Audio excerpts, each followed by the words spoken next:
নমস্কার, welcome to learning history with Jayanta.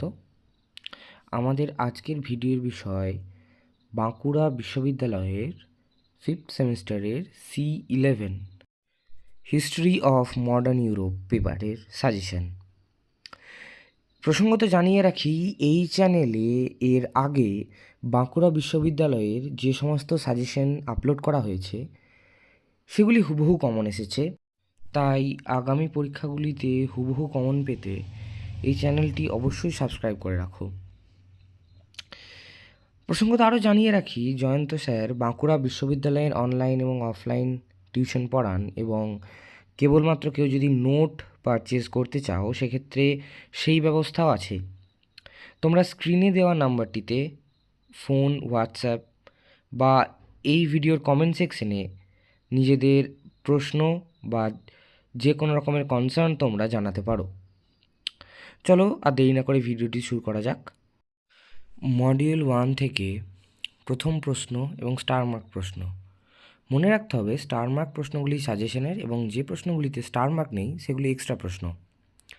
Star mark প্রশ্নগুলি সাজেশনের মূল অংশ, যেগুলি তোমরা অবশ্যই প্র্যাকটিস করবে এবং খুব ভালো করে প্র্যাকটিস করবে।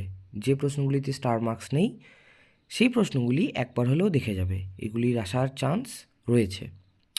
তো 1 নম্বর, 1907 সালে ত্রিশক্তি আঁতাত গঠনের পটভূমি আলোচনা করো। স্টার মার্ক 4 নম্বরের প্রশ্ন। 2, তুমি কি মনে করো জার্মানির আগ্রাসী সাম্রাজ্যবাদ প্রথম বিশ্বযুদ্ধের মূল কারণ ছিল? স্টার মার্ক 10 নম্বর প্রশ্ন।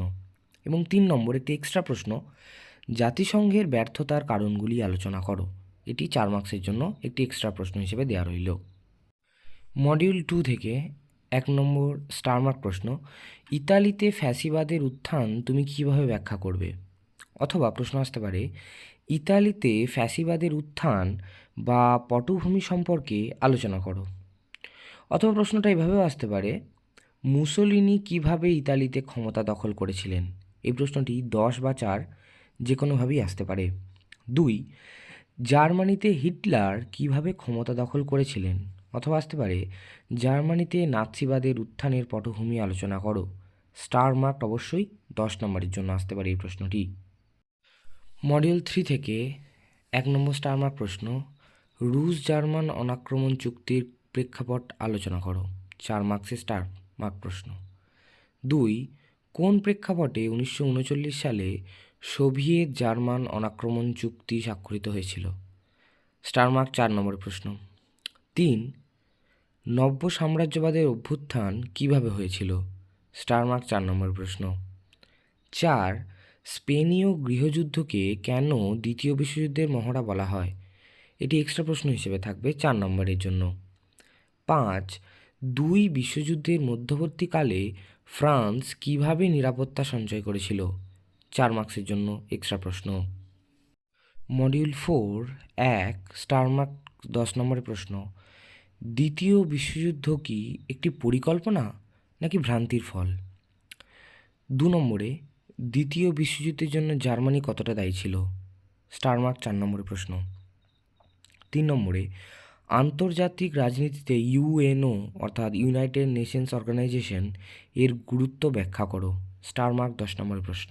মডিউল 5 1 নম্বর, মার্শাল প্ল্যানের ওপরে সংক্ষিপ্ত টিকা লেখো। স্টার মার্ক 4 নম্বরের প্রশ্ন। 2, ট্রুম্যান নীতির ওপর সংক্ষিপ্ত টিকা লেখো। স্টার মার্ক 4 নম্বরের প্রশ্ন। 3, তৃতীয় বিশ্বের উপর ঠান্ডা লড়াইয়ের প্রভাব বিশ্লেষণ করো। স্টার মার্ক 4 নম্বরের প্রশ্ন।